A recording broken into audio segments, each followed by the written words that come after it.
Mari kita belajar materi IPA, tema 1 selamatkan makhluk hidup, subtema 2 hewan sahabatku.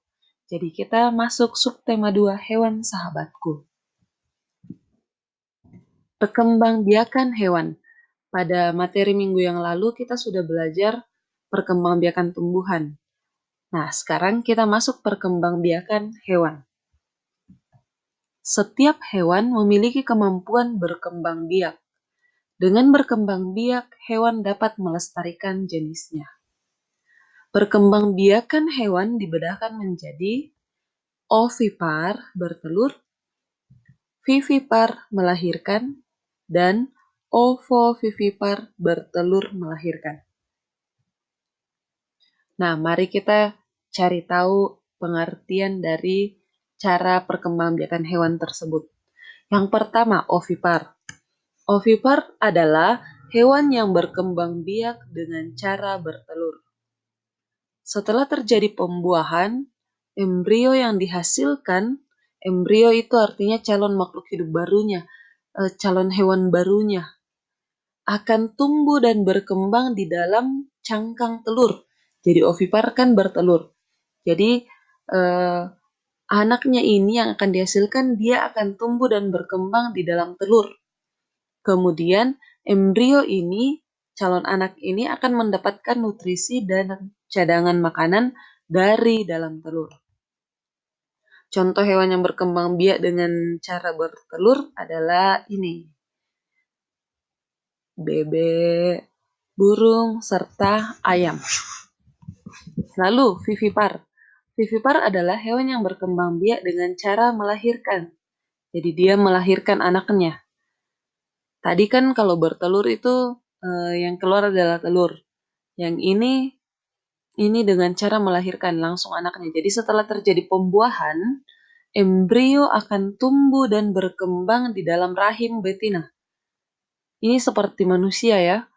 Jadi dia akan tumbuh dan berkembang di dalam rahim ibunya.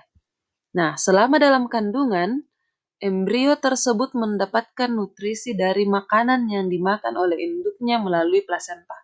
Jadi seperti anak bayi pada manusia. Begitu juga pada hewan vivipar, hewan yang berkembang biak dengan cara melahirkan. Contohnya, lumba-lumba, monyet, dan kucing. Lalu yang ketiga, ovovivipar. Ovovivipar ini adalah penggabungan. Jadi dia bertelur dan juga melahirkan. Nah, seperti apa itu bertelur dan melahirkan? Ketika terjadi pembuahan, maka embrio atau calon makhluk hidup baru itu yang dihasilkan akan tumbuh dan berkembang biak di dalam telur. Jadi dia akan tumbuh dan berkembang di dalam telur. Nah, mirip bertelur kan? Ya, mirip, tapi sebenarnya bukan. Telur itu di dalam tubuh induknya. Jadi kalau bertelur itu kan yang keluar adalah telur. Nah, nanti pada saat di luar, dia akan tumbuh menjadi individu baru. Seperti ini, seperti ayam ya, seperti ayam. Kalau baru keluar itu baru dierami oleh ayam, itu belum tumbuh individu baru. Tapi pada saat sudah dierami, mulai bertumbuh individu baru di dalam telur ayam tersebut. Nah, kalau ovovivipar, memang di dalam tubuh induknya itu terbentuk telur.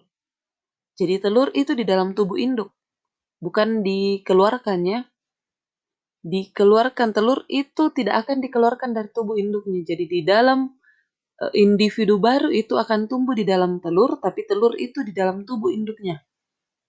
Nah, setelah setelah telur itu menetas, jadi menetas di dalam tubuh induk ya, baru calon anak tersebut akan dilahirkan. Jadi akan keluar anak lewat tubuh induknya. Contohnya ikan hiu, kadal, dan beberapa jenis ular. Nah, sampai di situ saja penjelasan dari Ibu Guru. Jadi itu tentang perkembangbiakan generatif pada hewan.